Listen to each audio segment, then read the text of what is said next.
Zambia Blog Talk Radio.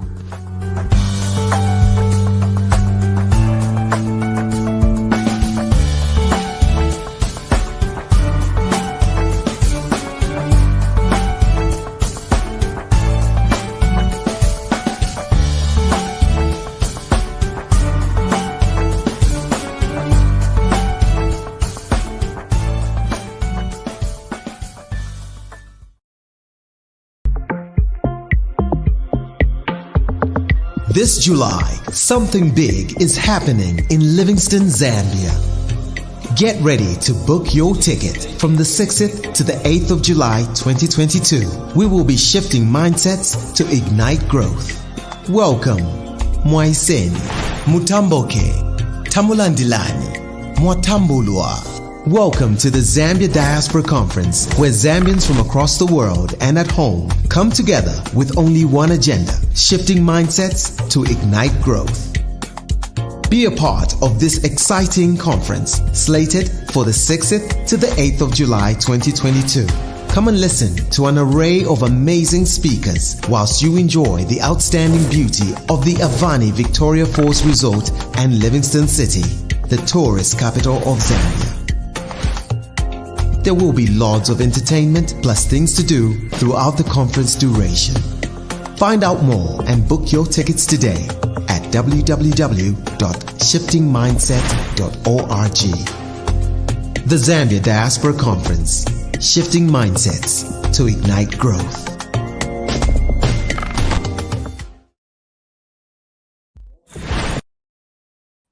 Good morning from Dallas, Texas. Welcome to Zambia Blog Talk Radio, or ZBTR TV as we call it. It's May the 28th, and a happy belated Africa Freedom Day to those in Africa. You celebrated, I believe it was on Wednesday, May the 25th. Happy Memorial Day for those of us in North America and the surrounding parts of the country. Welcome to the show. Zambian Diaspora is in action and taking a limelight this year as they are organizing a big conference. We shall be talking to the organizers of the conference. Please, like we always say, share the link and let your friends and everybody know that ZBTR is live.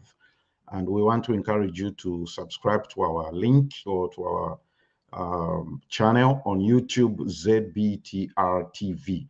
Let me welcome my co-host here from Lusaka, Mr. K. How is Luzek, like we used to say those days? How are you today? I'm great. Lusaka is awesome, Uncle Nathan. How are you doing? I'm doing fine. How's the weather like? Everything okay? Did the church say anything intriguing today? Nothing much really. The weather is all right.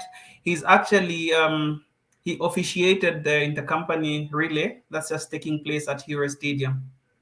Oh, that's where you went, by the way. That's where you went. Yes. How did it go? Did you run? I ran. It was amazing. It was one of the toughest runs I've had, but it was worth it. All right, excellent. So today we have a great discussion. We need to share this information. It's very important because we are dealing with a Zambian Diaspora Conference, which is coming up in July. I believe I will let our guests say this. I think it's going to be on what we call the Trade Fair weekend in Lusaka. Is that right, Kasuluba? Or yes. It's going to be on the Trade Fair weekend? Just after the Trade Fair holiday. Just after the Trade Fair holiday. Yes. All right, the Zambian Diaspora Conference is coming up in Livingston, Zambia, and we would like to share information with everybody around the world to get yourself set, ready, and go. Jump on a plane and go to Livingston, and so that we have a great discussion about where we're going to take things and diaspora involvement in the development of our country and the welfare and a lot of things. So joining us today is Dr. Frida Brazo. She is the founder of Zambians Promoting Leadership in America. Dr. Brazo, good morning. It's been a while. I don't think since we started doing this, you've been on the show. No, but Nathan, good morning and good afternoon, good evening, depending on where you are. But Nathan hasn't invited me to this show in quite a while. So it's a pleasure and I'm humbled to be here on this platform today. Thank you. All right, you're welcome, and we look forward to having you with us. And also joining us, I believe she said she's in Turkey. Ms. Belinda Chanda, she's the president of Network of Zambians in the United Nations abroad. Well, Belinda, I'll be honest, I've never heard of this organization, but you see, that's the beauty of doing these things. You get to meet new people, you get to discover new things, and we get to have you on the show. Welcome. You are You're new. muted. No, thank you. Thank you so much for inviting us to this program. And indeed, I think this is an opportunity for you to get to know what kind of diaspora entities are out there other than those in the United States. So That's it's right. That's yeah, right. it's So a you are privilege. joining us from Thailand, right? Yes, I'm dialing in from Bangkok, Thailand, where I'm based. So good evening. Bangkok, Thailand. How available? Where do you get your meaty meal from? We import it illegally through our usual leave periods. What do you mean illegally? They don't allow you to bring meaty meal to Thailand. That's your food, Belinda. That's your I tell food. you. All right, and one of our usual regular participants, we consider her to be part of this family. She's a contributor and a co-host on this show, Mr. Ndiwe Chihana, who is representing the Zambians together in the United Kingdom. Maukaoli, mama. No, kama kola mwaliwele Nathan. All right, we have the Zambian, my friend in Canada will join us in a little bit. We have something, I will say, that hasn't happened before. You can correct me forevermore. You know, some of us talk too much. This has never happened before. We have an inaugural Zambians in the Diaspora conference coming up in Livingston, July, I believe, 6th to the 8th. Yeah. And it's going to be in Livingston. Dr. Brazo, let me begin with you. What prompted this idea? I mean, how did this come about? Who did you sit with? And in Bemba, if we may say that. So just tell us, what prompted this? Where did it start from? Where did it come from? Yeah, no, thank you so much, Nathan. And before, greetings from our Savior. He's asked me to greet you from New York City. Thank you, my brother.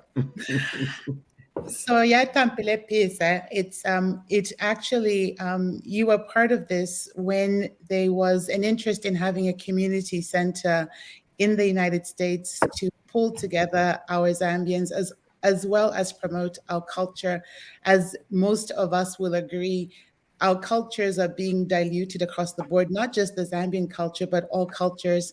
So there was an organization out of Dallas that decided to have an event in Vegas last August, and they asked me to speak. And I was uncomfortable going to speak because, like most Zambians, we like to keep our heads down and we just mind our own business. But they persuaded me to go and speak and share a little bit about my experiences and my stories. And I acknowledge that there are lots of Zambians that have many experiences as well as have done amazing things. So when I spoke at that event, Stella came to me afterwards. I'll give a shout out to Stella and said, would like to hear more. And again, in that fashion of saying, I'm not the only one that has good information to share, I tapped into our network and we had an event in Atlanta. And as we thought about it, it was the right time for us to also align with President Hakainde Hichilema's interest in making the diaspora the 11th province. So we anchored in on that and we said to ourselves, we have new leadership, there's a lot of excitement. But we also recognize that government cannot do everything by themselves. And as a diaspora group, we pulled together and said, what little can we do? What can we do to help contribute towards our country? Or we all have love for Zambia. So we had our event in December. It was well attended. And that heightened the interest for us to really push and drive this further. So we took our proposal and we pitched it to Ambassador Lazarus Kapambwe, who is our ambassador in Washington, D.C. He liked the idea. He pitched it to the Ministry of Foreign Affairs in Lusaka. They liked the idea. They pitched it to State House. And from that process, we have been receiving and aligning with all diaspora engagements across the continent. And so on this call, it's just a pleasure to have Belinda from Thailand, Bangkok, as well as together Zambian, so United Nations, from the United Kingdom and other organizations that I've just pulled together and are passionately working to creating an experience that is going to be memorable with the focus of really helping update the diaspora policy, but also to help draw funds into Livingston and to contribute towards Zambia's sustainable development. So excellent. That is what happened. Yeah, before we talk about government involvement, Belinda's involvement, Tandi's involvement, and every other Zambian diaspora organizations abroad, why Livingston?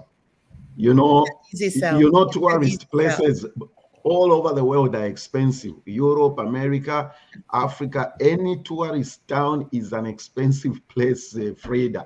Why Livingston? The mayor is not here, by the way, everybody. We should have said before we went any further, she's not feeling well, and we wish her well. She was supposed to answer this question, but since you are here, you are going to handle it. Why Livingston? So thank you for your question. And that did come up the first time that we were speaking with the embassy. Why Livingston? Why don't you go to Solwezi? Why not Lusaka? And the actual thinking behind Livingston is that it's an easy sell. Livingston has got the Victoria Falls. Livingston is a city that we all can argue has opportunities for further development. And just as you've mentioned, Paris and New York, it would be wonderful for the diaspora to actively engage in developing Livingston, but also to think about an asset, right? Wouldn't it be nice to have an asset in a fantastic lodge or a manufacturing company in Livingston? And that's what we want to do. We want to draw diasporan currency and help in developing Livingston. Okay, interesting. So you've rightly said that you've given us the stages and the steps that you went through to get things going with the ambassador to Lusaka, and Lusaka, the various ministry to State House. And Belinda, how did you get involved with this? Tandy, how did you get involved with this? Because looking at the website and the information that you forwarded to me, it's like it's the government and a lot of these Zambian diaspora organizations abroad. So let's put Miss Belinda on the chopping block now. How did you find out about this, and what caught your attention? Why get involved? Generally, Zambians who've been known to be very skeptical about, you know what I'm trying to say? Getting involved in something together. So talk to us about how you heard about it and how you got involved in it. Okay, no, thank you so much, Nathan. And I think that skepticism is part of the shifting mindsets that this conference aims to change. I think it's about time that we also demonstrated that there's the power in numbers, and having a united front is always the best way forward.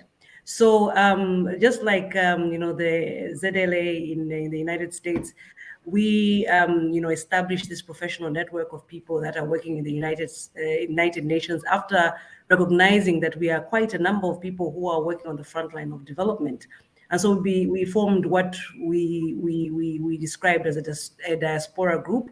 And, it's been growing in numbers ever since we established ourselves in 2019. But because we also had the ambition of, being recognized by the government, and we had been interacting with them on the diaspora policy, we also came to know of entities such as Zambia Together in the UK, and through the various town halls that they were holding.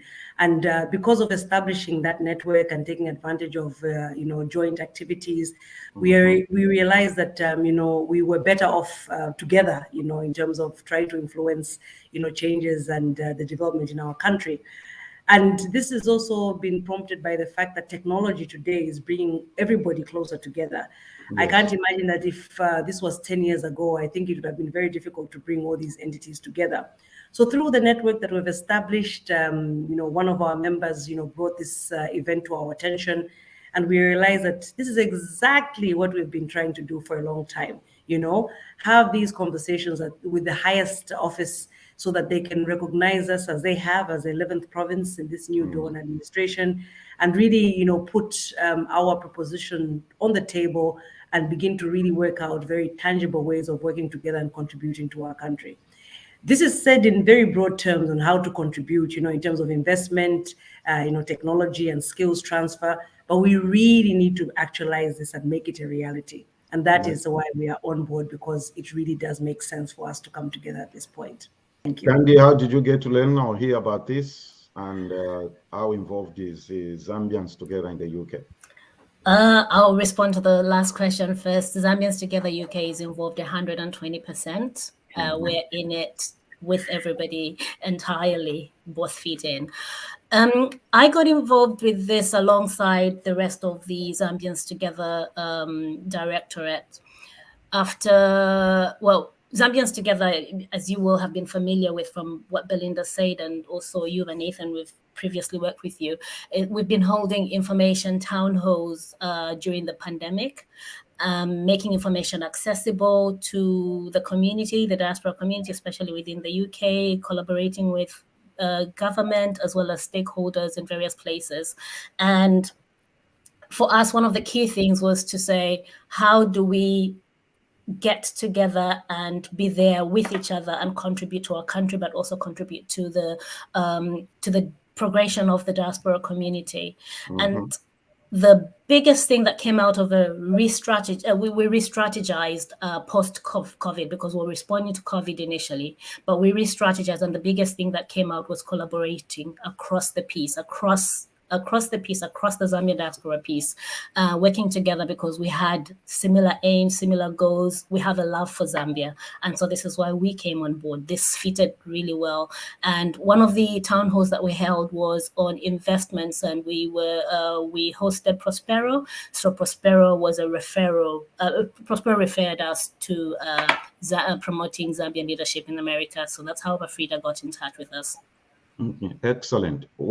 I've put the website there so that as we're having this conversation, wherever you are, you can go to that website, look at the layout, because the idea of us having this conversation is basically to bring the attention to that person who hasn't heard about this.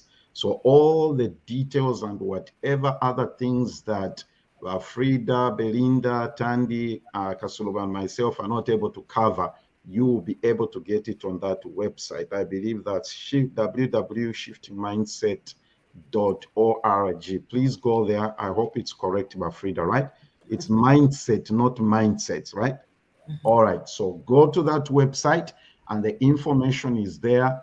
I mean, this is a tech age we live in. Everybody is familiar with that. Do your thing on your laptop, on your phone, and go there. I mean, brilliant speakers, brilliant layout, brilliant program. We shall get into that. Kasuluba, you can jump in anytime you have anything to ask here. But Frida, so let's talk about, I don't want to remove let's do this. Let's talk about the theme, changing mindset to ignite growth. Yeah, that theme is resonating with many people. You heard recently Paul Kagame said in Africa, we have all the resources. We don't need more funding. We need a shift in mindset.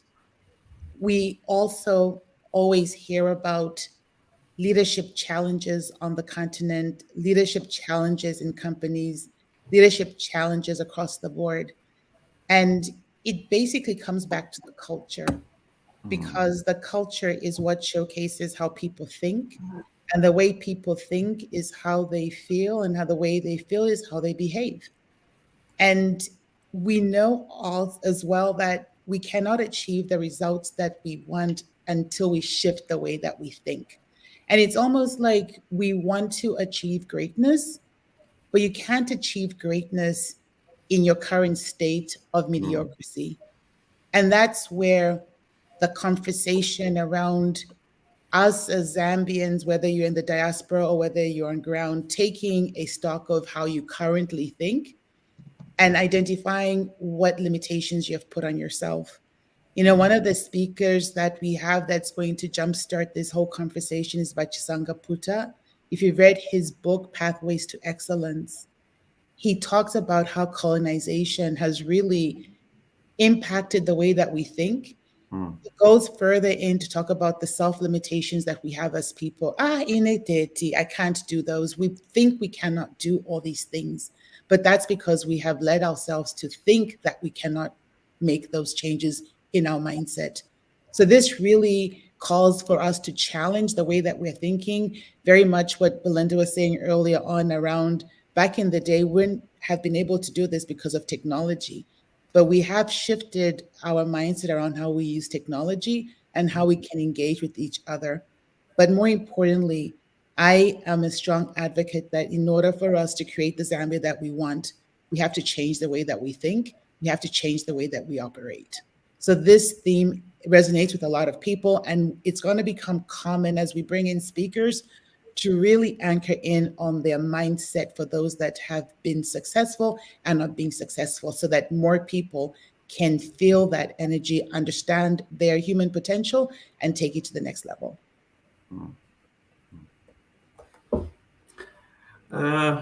Wonderful. I'm very excited about this conference, actually. Yeah, it's amazing. The question that I wanted to start with, fortunately, has already been asked by Uncle Nathan, being why the theme shifting mindsets, which you've rightfully explained, which is amazing. You've mentioned changing our thinking as Zambians, as well as changing the way that we just do things. I would like to move to looking at Zambians in the diaspora, as well as Zambians living in Zambia. In what ways do you feel Zambians in the diaspora, as well as those living here in Zambia, could collaborate, could work together?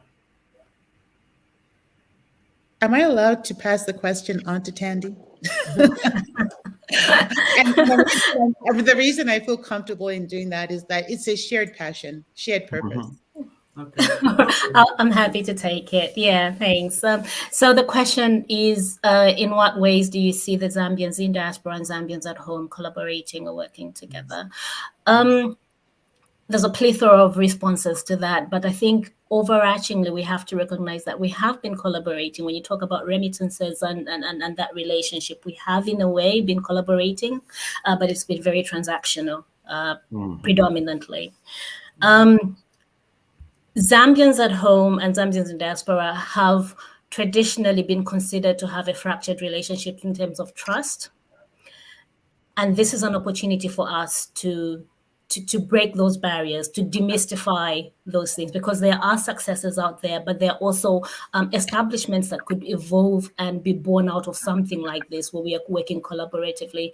We have one thing at heart together. We love Zambia. We want Zambia to make progress, and we want to be part of that machinery in as much as people at home want to be part of that machinery. So whether it's things like housing, creating cooperatives, investing in massive projects, we want to be part and parcel of that, because that is home. That's our heritage. Whether you're first, second, third generation Zambian, home is home, and you want some place that you're going to be part of and develop it. So there are those collaborations. We have family there. We don't come, we're not isolated from family. So we exist as part of families. And so we want to be part of their future as well, in as much as they want to be part of our future. Awesome. I would like to agree with what you've made mention. It is very true. I think I have seen this, especially the trust issue, whereby, because Zambians in the diaspora, there's certain things that you would want to do at home, but then you're not on the ground. So you're thinking to say, if I entrust somebody at home, how sure am I that they're actually going to fulfill and do certain things? And I feel these are some of the things that you'd like to curb. via the conference, as well as Zambians at home. There are certain things that they feel as though those in their diaspora, once they go, they forget about home and things like that. Yeah. So I agree with you. The other question would be, so anyone could take it. Dr. Brazo, you made mention to say you'd like to see development, let's say in Livingston, let's say maybe a manufacturing plant or things like that. Yeah. What other development would you like this conference to bring in Zambia? So it could be in Livingston for a start, but obviously I believe it will flow to maybe the entire country. Yeah, no, absolutely. I think that one of the other areas, as Tandy wrote about, which is building off of the trust factor, one of our sponsors is actually in food processing.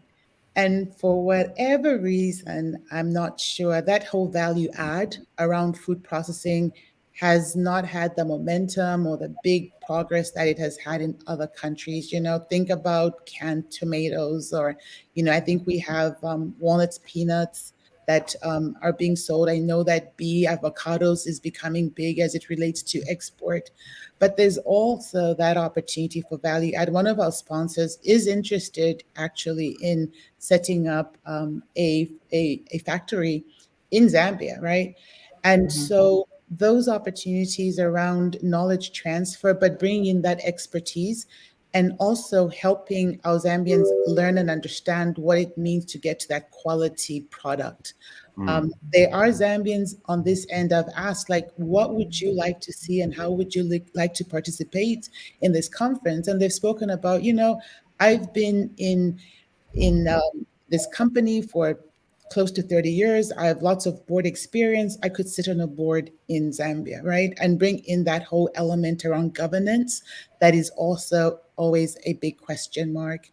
The other part that I'll speak with is around remittance. I think current state, a lot of Zambians have been burnt where they've sent money to their family or friends or trusted partners, and they come home and they're like, where's my house? And there is no house. So you think about the work that Natasha Chumi has been doing with Diaspora Connect, where she has created that trusted fund for people to actually see and witness their investment at work.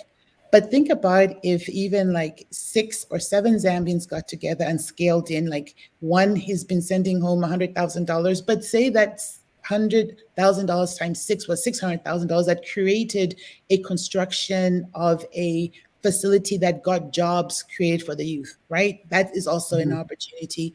One of the Zambians here, I'll give him a shout out, Dr. Steady Mono. He is the president of Schenectady Community College in New York.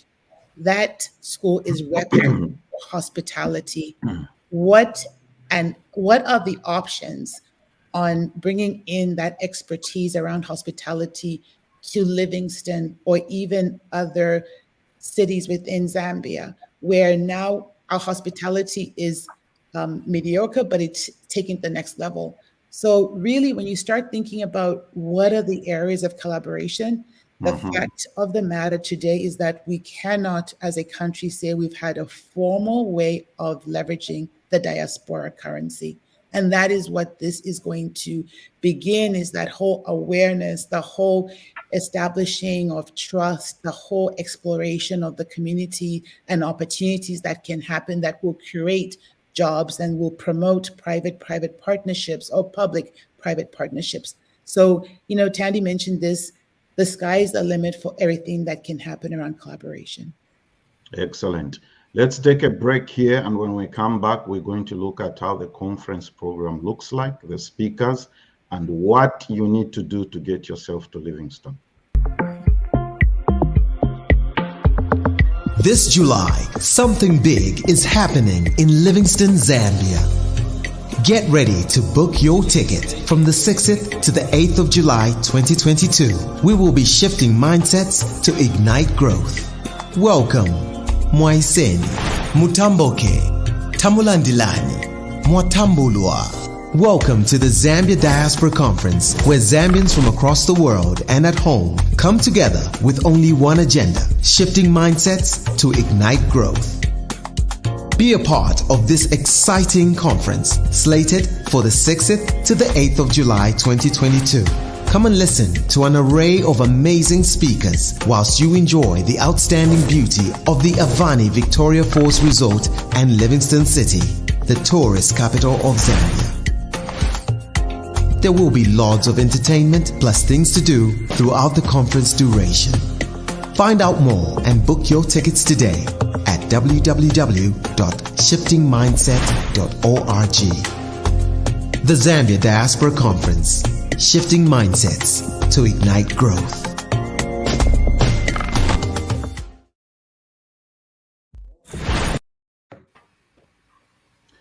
All right, welcome back. You're watching Zambia Blog Talk Radio. Our guests today are the organizers of the Zambian Diaspora Conference, scheduled for July 6th to the 8th in Livingston, Zambia. To the three of you, the Zambians are literally, we are all over the place. Now there are Zambians living in Vietnam. There are Zambians, we are talking to Belinda here, she's in Turkey, Thailand rather. There are Zambians where you didn't think they were before. There are Zambians everywhere, that's what I'm trying to say. Before Zambia, you remember Frida when we were young, Kumangala and the Tef? That was the only place Zambians were in England, and probably now there are Zambians all over. My question to you is, how are you mobilizing? What's your mobilization strategy? Should I come in here? Yeah. Yeah, okay, because I just want to remind you all that we are three panelists. So in any case, there's just to tag on to what you've said, Nathan. There are not only Zambians everywhere, but there are also Zambians doing remarkable things everywhere across the globe. Yeah, it was interesting for me to find that we had a high-ranking Zambian official working for a telecom company in Myanmar, and that was like very, very intriguing to me. And when we look into the United Nations, we find that we also have some very high-ranking Zambians that are influencing the global development agenda. And these are things that we need to showcase. And I just want to put a caveat here that there's a perception of Zambians in the diaspora that we are seen to be prescriptive and always diagnosing the issues at home, but not really adding any value. And when we look at the theme of this conference, this is exactly what we're trying to bridge, to ensure that we are, coming up with shared solutions, and that we are sharing a lot of value as we come across it in the diaspora. I think when Dr. Brazo mentioned, having people in important boards, I think that is one of the ways to go.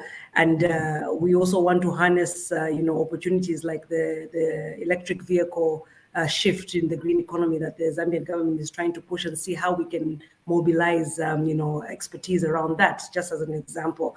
And when we talked about having, a large industry in Livingston, reviving the old Livingston Motor Assembly becomes something that we can also bring to the table. But it's important. Yeah, I just also wanted to add that there are two compelling statistics that, bring this constituency to the table as an important actor.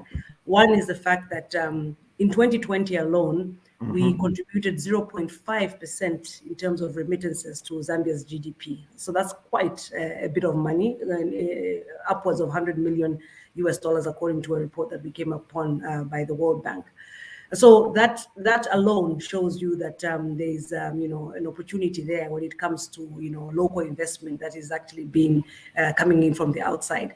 And also talking about 500 or 500,000 people in the diaspora is no small number, but there could be more, and that is something that we really need to ensure that we have the numbers behind it. Your question, how are we mobilizing each other? Like we mentioned before, the power of technology has never been at its best than it is right now. Through this discussion alone, we assure that people who don't know about our existence will get to know us and will be able to reach out. We are on various platforms, be it websites like you are showing on that you are tickering on this program. We're available on social media. So by word of mouth, we continue to highlight the benefit of each of the diaspora institutions that we represent, and we continue to seek out other people in the diaspora. So that is one of the strategies that we have employed in terms of trying to get and grow our community. Thank you. Dan, do you want to add on? I'm happy to add on, always happy to do that. So the one example that I mean, Belinda's given amazing statistics, and there's another example that Frida usually pulls out when we're having conversations about the diaspora and how involved the diaspora can be and how collaborative we can be with Zambia, people on the ground, with the government, multiple stakeholders.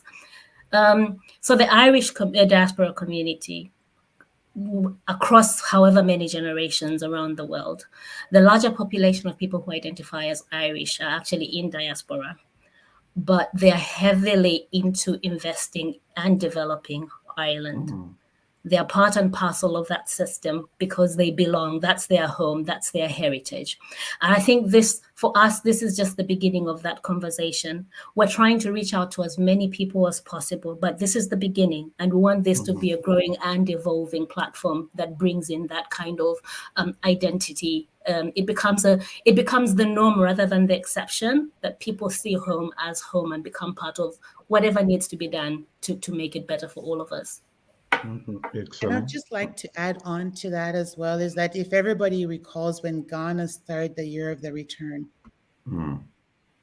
and the amount of attention that drew, the amount of money that flew into that country, I think for those of us that are in the diaspora that have had Zambia, we have NAPSA here, we have our 401k or other plans. If you start thinking about the returns that are available in Zambia through the different institutions, and they give returns of 20 to 25%, which Zambian is going to put their money in a CD and get 2% when you have an opportunity to plug money into Zambia's investment vehicles and get 20, 25% return? I mean, it's not even like rocket science.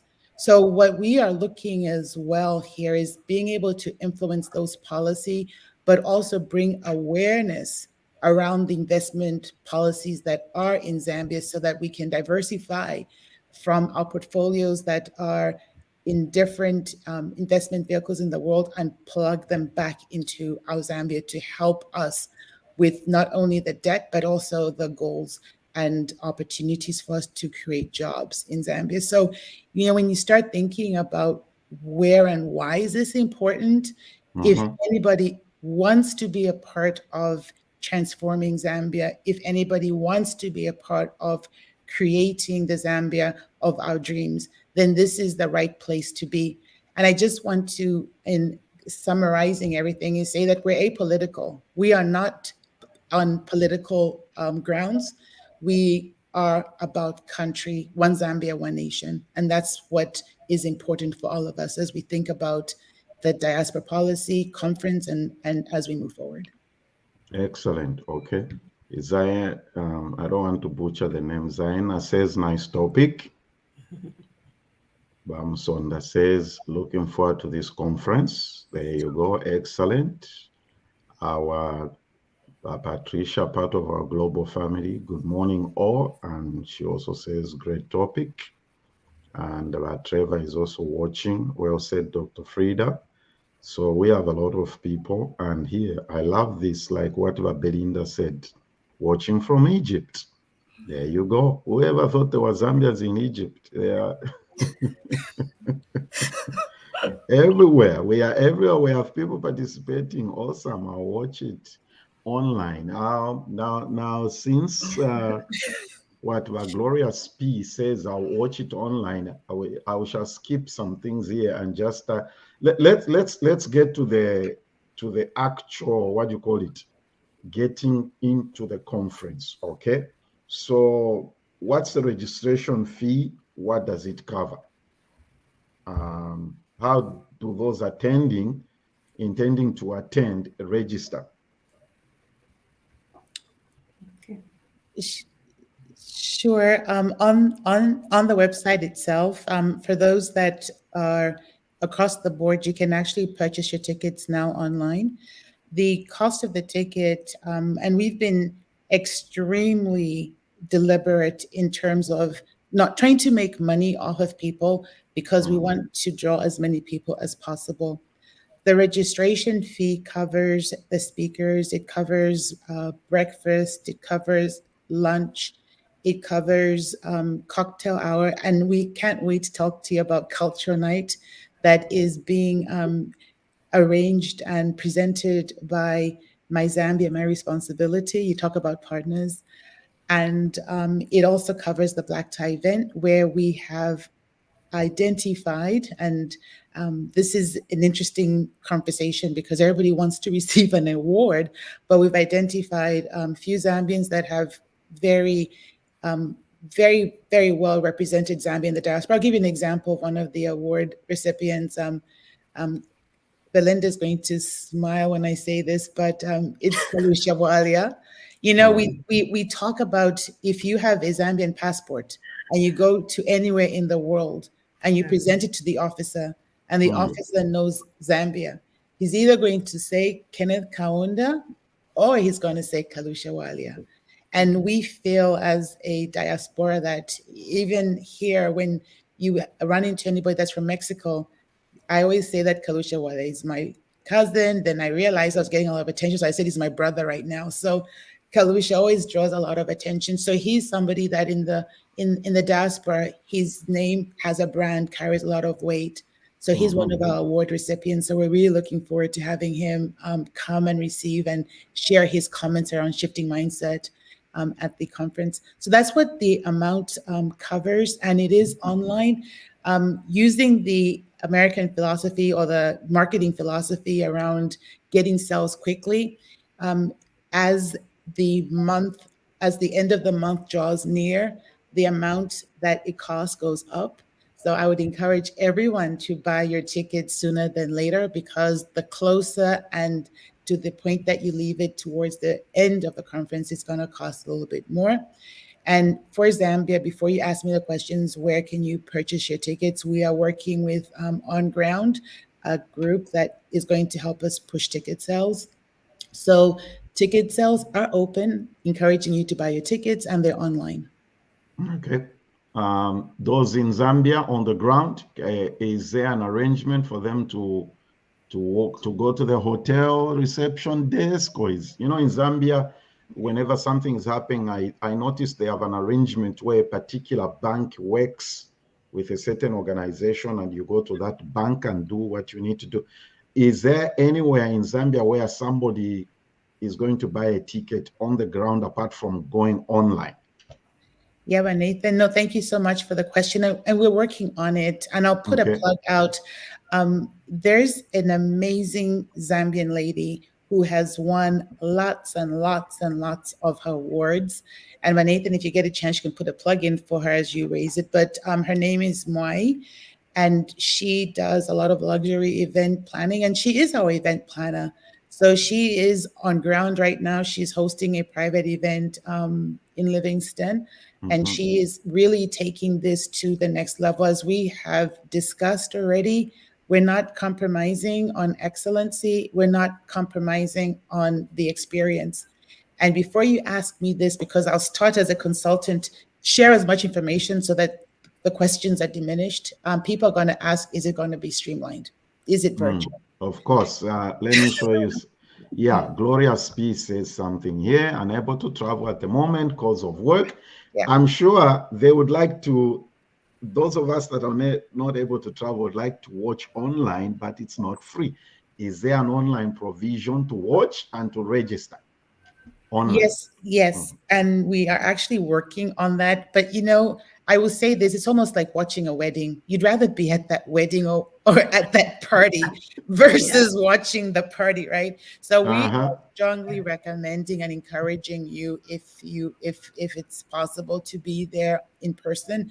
But we've received this question every day on our website: is it going to be virtually streamed? And we are going to work around that in terms of streaming. Let me share with my colleagues to give them an opportunity to chip in as well, because yeah, there's 3 of us on the panel. Yeah. Do you want to go, Belinda, or shall I? Please go ahead. Okay. Yeah, to reiterate, we're not trying to leave out anybody at all, but what we're trying to do is to get everybody to be in one place at the same time, experience the sisterhood, the brotherhood, the exchange of ideas, descending upon Livingston together. We're encouraging that. Yes, there are conversations currently about the streaming, but that platform is not yet to hand. We are having conversations around the ticketing in Zambia. So there will be provision for that for people who are on the ground. But we really would really like to see you at the conference in person and have drinks together, coffee, tea, whatever it is you take. Excellent. Okay. All right. The Canadians are here. Let's hear what they... Go ahead, my friend. Go ahead before we jump into what the program entails. Yeah, sorry, I was on mute. Great initiative, Bafrida and everyone else here. You know, as you can see on my background, we've been on air for 14 years. And we've been speaking the language of the diaspora for I don't know. And it's very frustrating why we can't come together. Someone talked about the amounts of money we send back home. And you go home, there is nothing there. And I blame the diaspora, as a matter of fact. Why we cannot, Bafrida, 100 million, we could have a bank here. My credit cards we are paying could be a Zambian thing. What is wrong with us? Our friend from, sorry, the one from Thailand. Belinda. And Ms. Tandy, and then Bafrida, what are we expecting? What are the deliverables are we expecting to come with from Livingston when we arrive? Okay. All right. So I'll take that question on, and thank you for really, quoting those figures, because I think that is what we really need to telling the public and letting them know that there's 500,000 people out there or more, and the remittances are quite something to speak of, although it might not be the highest ranking remittance quantum in the world. Regarding the program, and I think this is what makes this a very exciting event for people to participate in, is that first and foremostly, we are collaborating with the Ministry of Foreign Affairs and International Cooperation, meaning that this event has the endorsement of the government, and particularly as far as it relates to the implementation of Zambia's diaspora policy. So that's the premise. On the first day, we have the highest office officiating. So we are pleased and happy to announce that the President of Zambia will be officiating on the first day. That's on the 6th of July. And we have adjusted the program to accommodate that. And from there, we will, get the high-level messaging on what this kind of collaboration means in terms of development. And that is something that we cannot overemphasize. We will also delve into, putting the theme of this, event into practice by really unpacking the whole shifting mindsets. And like Dr. Brazo had said in the beginning, we have Dr. Puta, who has this book on pathways to excellence, and just giving us and taking us through this exercise around what that means and how we can shift mindsets together. Again, it's not a prescriptive or diagnostic kind of process where the diaspora is actually, dictating what this entails, but something that we would work together in terms of, trying to actualize. And on the second day, we will really talk about the whole business landscape in Zambia, look at what the regulatory frameworks are all about, what policies exist in terms of SME development. We've recently seen some of the pronouncement by ZRA, where they have reduced taxes on certain, importations that will promote industrial development, really looking at what that is. And we also want to look at how we can unlock remittances and how we can make them work. Some of the messaging from the people in the diaspora really relates to financial services, like how can we open bank accounts from afar? What are the financial service products on the ground? What are they solutioning for? These will be some of the detailed discussions that we're going to have, and we've got some very good speakers that are coming from the various government entities, and we'll be able to unpack that in great detail with a lot of technical input from our side, as well as Friends of Zambia and our colleagues on the ground. So really bringing in this discussion around governance, we already talked about that earlier. How can we tackle the issues of graft and corruption that have come to the fore, especially of recent, and see how we can deal with those bottlenecks that prevent business and investment in Zambia. So, and on that very day, the second day, we definitely have this great culture night, and Chief Mukuni will be officiating at that event. So again, bringing in the cultural dimensions and the uniqueness of Livingston to that event, and we're very, very privileged to have Chief Mukuni officiate at that event. On day 3, like we said, we need to also invest in the economy in Livingston. So lots of tours and day events day excursions will be held. We want to ensure that all that money that comes in through official channels also goes to those craftspersons by the falls. We take advantage of walking tours and whatever Livingston has to offer. But that will also culminate into the black tie event and the award ceremony. And we already talked about Kalusha Wale being one of the awardees. We also have people like Burak Lukwesa, who represents BBC Africa, is also an awardee. We have Sylvia Banda, who we have known for years in memorial, who has been packaging Zambian products. All these awardees are listed on our website, and we think that is the best way to honor Zambians. And I think it's important here to say that this is an inaugural event, that it's not the first and the last, it is one of many to come. So I think that is essentially what the program has to offer, and perhaps both Tandy and Dr. Brazo can come in here and really add to what the program will entail. But we are offering an exciting business-oriented and cultural concentrated event. Thank you. Thanks so Yeah. much. I just want to build off of that and say one of the other areas that we're going to have is really highlighting Zambians, both on ground as well as outside, that have success stories to share where they have shifted mindset. So I'm going to give a shout out to Styled King, Trevor Mumba. I think he is one person I've had the opportunity to not only meet, but also speak with him about his thinking around the potential. He's full of limitless possibilities, right? Lukonga Bongo Hive, he's also going to talk about the mindset that he has acquired with his partners in creating Bongo Hive.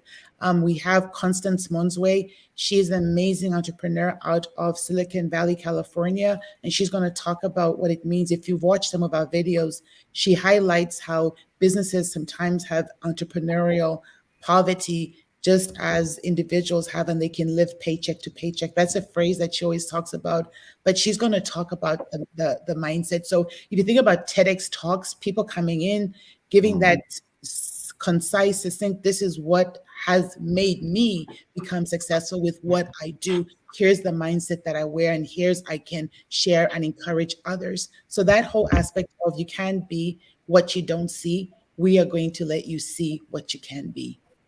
One of the questions that is, I'm glad you've highlighted, sort of broken down the program, Dr. Phil. Chairman, before you come in, very quickly, Chairman, sorry. Okay. I want to send I'll send $100 contribution, because I'm probably not going to make it, but I'm going to send the $100 contribution. And my contribution, Frida, is conditional.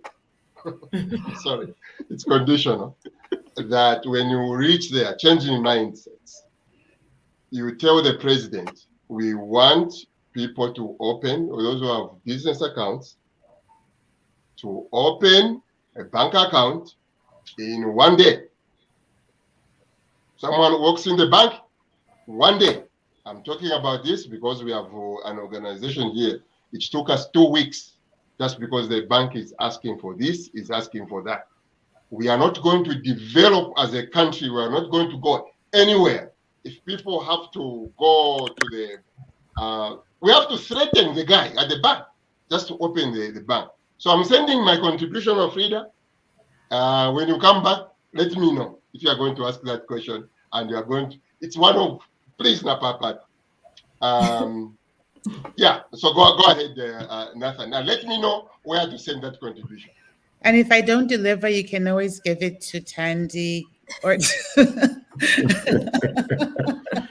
No, you Yes. see, Afrida, it's important that Roger says that, because here is the thing. One of the, you and I, in our behind the scenes during the week as we're preparing for this discussion, I told you that some people were sending me questions. And one of the questions that I've received, to Roger's point, is what are the deliverables that are going to come out of this? If you go to the website, I counted the speakers, I just forget what the number is.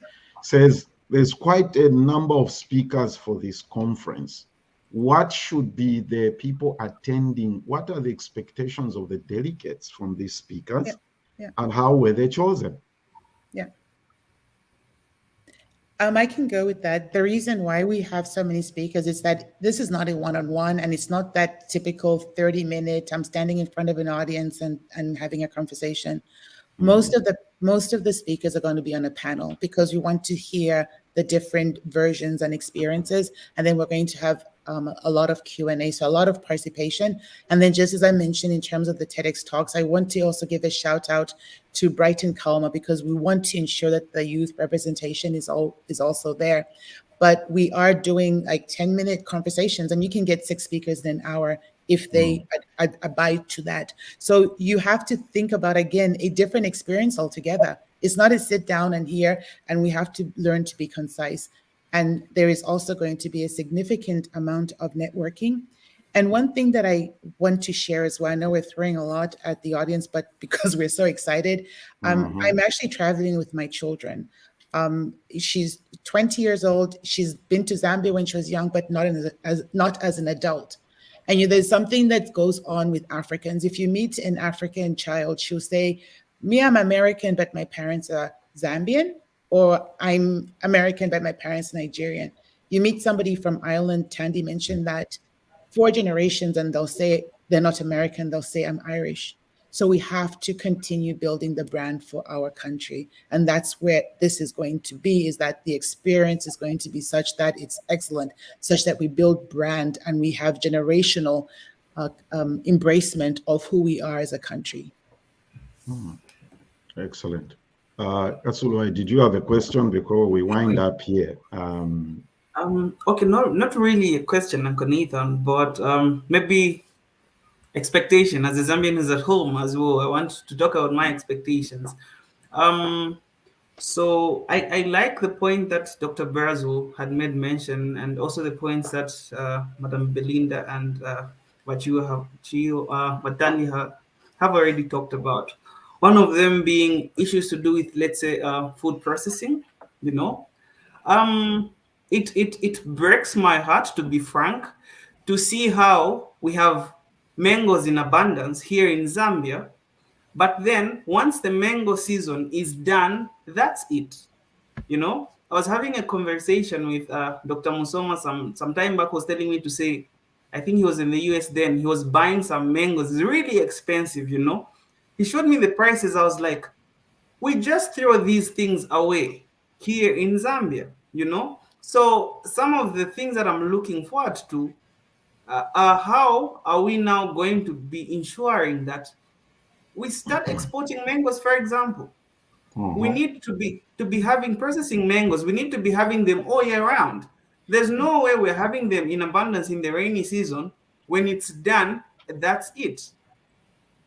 The other expectation is because you who are in the diaspora are able to see certain things that some of us who are at home are unable to see. So if we could bridge that gap whereby you help us to be able to see opportunities. There are certain things we sit on wealth, but since we don't see how that wealth is utilized out there, we think it's not important.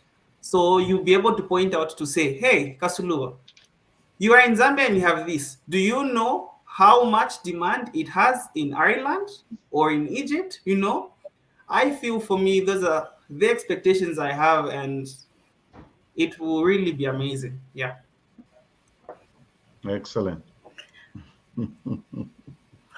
Dandy, you wanted to comment on that before we wind up here? Yeah, happy to.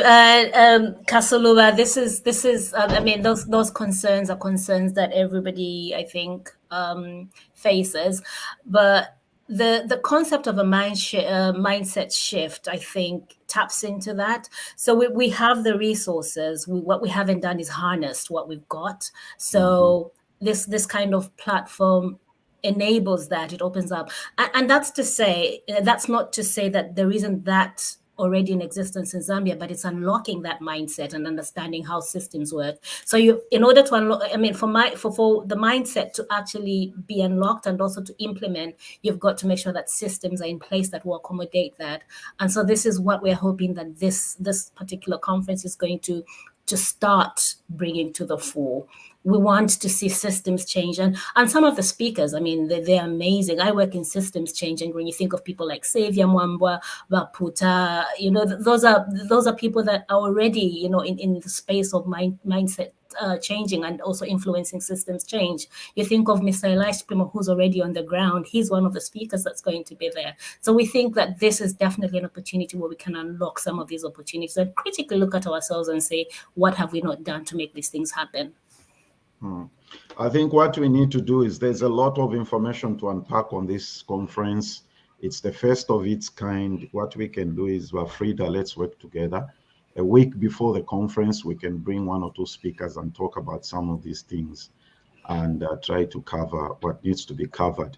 How has this question was sent to me by somebody, like Roger said, anything to do with our beautiful country, most of the people's experiences is frustrating.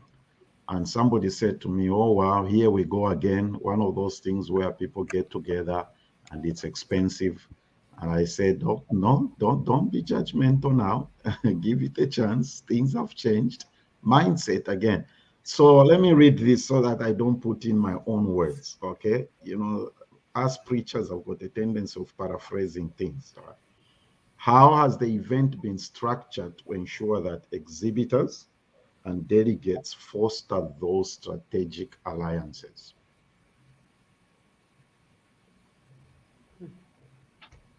That's a scientific question.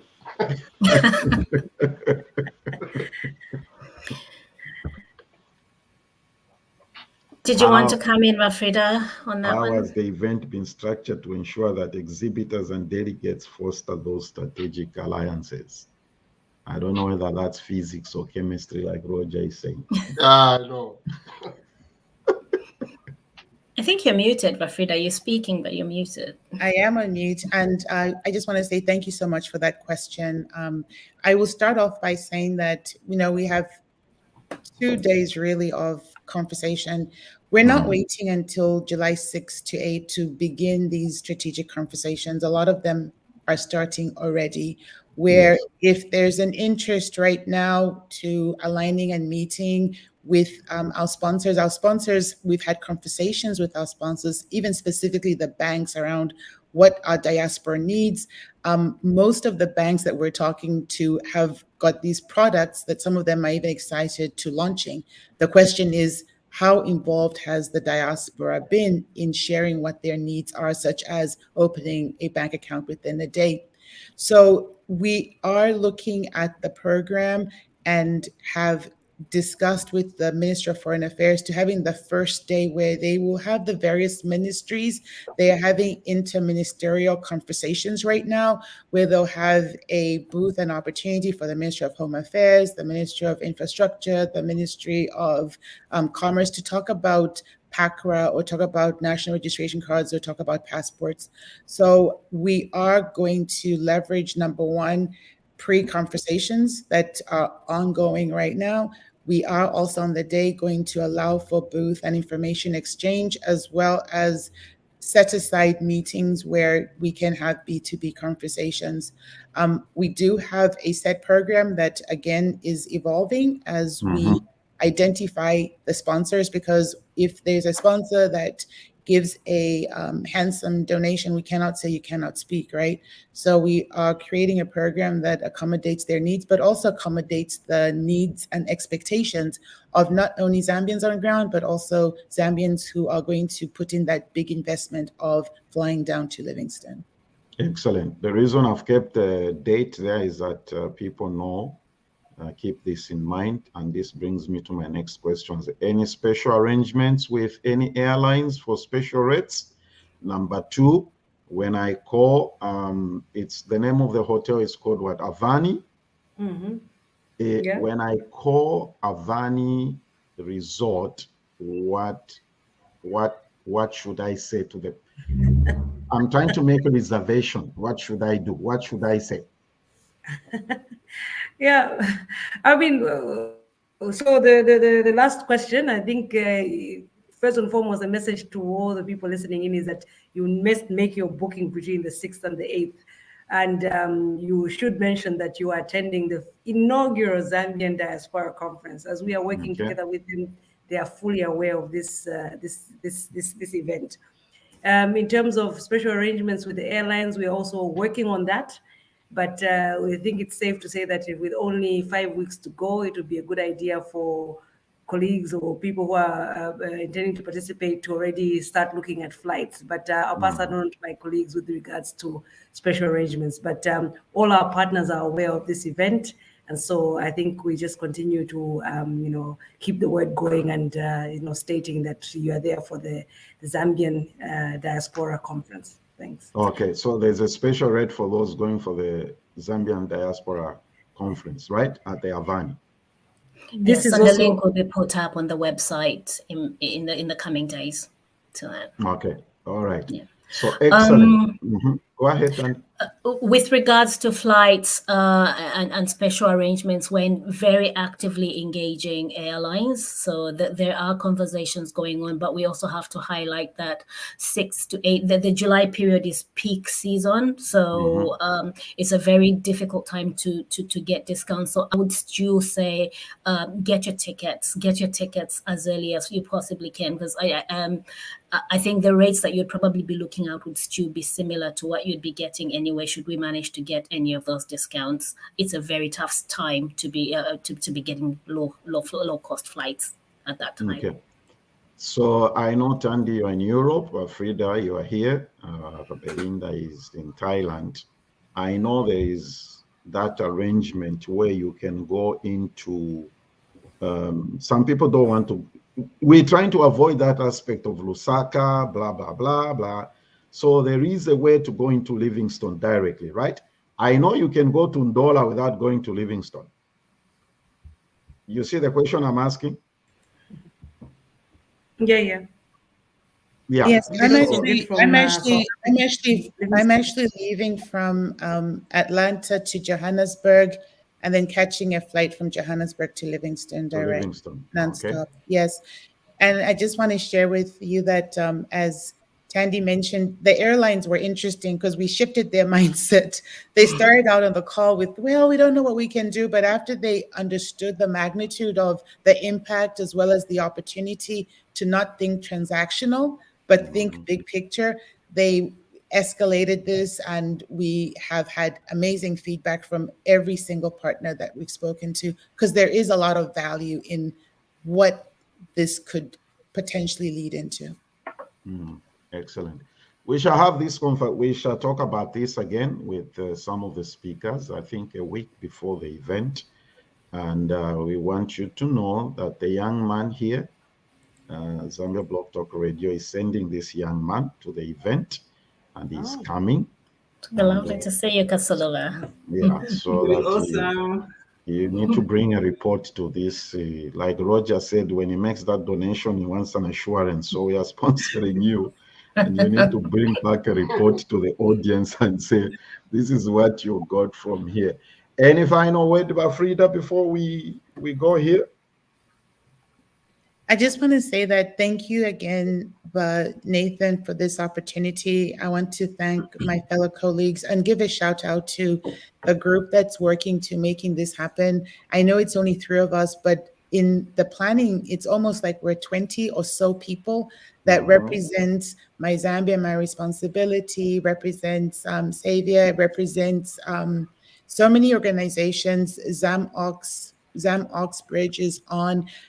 Everybody sees what's happening. And I just want to be thankful that, you know, somebody had shared that Zambians needs to be developed by Zambians, and we can do this, and we can do this if we collaborate together. So in summary, thank you for this opportunity, for this platform, and for everybody else, I look forward to seeing you and in Livingston. All right, Belinda, since you are here for the first time, I'm going to have you have the last word. No. Thank you for allowing us this platform to really share what the thinking is behind this conference and the reason why we are coming together and how we have come together. We just implore on all those listening in to, you know, to make that effort to fly down into Livingston, and we will get back to everybody on the arrangements regarding alternative participation. But like we mentioned before, we are really prioritizing in-person participation because it does allow for that interaction and that networking, and then bringing the diaspora closer to friends in Zambia. Thank you. The website is shiftingmindset.org. Go there, browse it, everything, all the information is there. If you can't find or you have any questions, you can always reach out to us and we shall be able to help you. Tangi, thank you. Thanks for having me as well. Belinda, thank you. Thank you so much. Dr. Brazo, thank you. To my colleagues, well, that's it for today. We shall see you. My friend, are we having a discussion after this, or this is it? This is it. This is it. All right. Join us next week. He was running today. Yeah. This. Next And week, next, we'll be, He went we'll be to in touch with a rally. He went to a Yeah, rally. I know. He went to a stadium to see the president. We can forgive him. It's okay.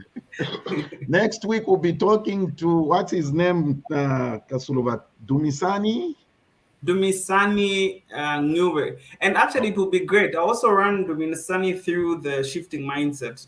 Yeah. All right, excellent. Yeah. So next week we'll be having Dumisani join us then, and then a week before the conference, we're going to have about 3 or 4 speakers come here, and we shall continue to talk about this. Have a great weekend, everybody. But Nathan, God. Uh-oh. Oh, sorry, good. But Nathan, before you cut us off, I just want to say that one of the speakers that will come is Laquesa Burke, and she told me to send her love and greetings to all of you. Her children have never been to Zambia, and she hasn't been to Zambia in a long time, so she's really excited and looking forward to contributing to our success. And that's what we're talking about. Diaspora is not just Zambians born in Zambia. Even your friends that love Zambia are part of this program. Correct. So thank you. Yes, let's take our Nigerian friends to the event and make sure that they go with us. So a week before that event is at 2nd July. Let's have Lukwesa here also talk to us about what's going to happen. Okay, everybody, we'll be looking forward to this event. This July, something big is happening in Livingston, Zambia. Get ready to book your ticket from the 6th to the 8th of July 2022. We will be shifting mindsets to ignite growth. Welcome, Mwaiseni, Mutamboke, Tamulandilani, Mwatambulwa. Welcome to the Zambia Diaspora Conference, where Zambians from across the world and at home come together with only one agenda: shifting mindsets to ignite growth. Be a part of this exciting conference, slated for the 6th to the 8th of July 2022. Come and listen to an array of amazing speakers whilst you enjoy the outstanding beauty of the Avani Victoria Falls Resort and Livingston City, the tourist capital of Zambia. There will be lots of entertainment plus things to do throughout the conference duration. Find out more and book your tickets today at www.shiftingmindset.org. The Zambia Diaspora Conference, shifting mindsets to ignite growth.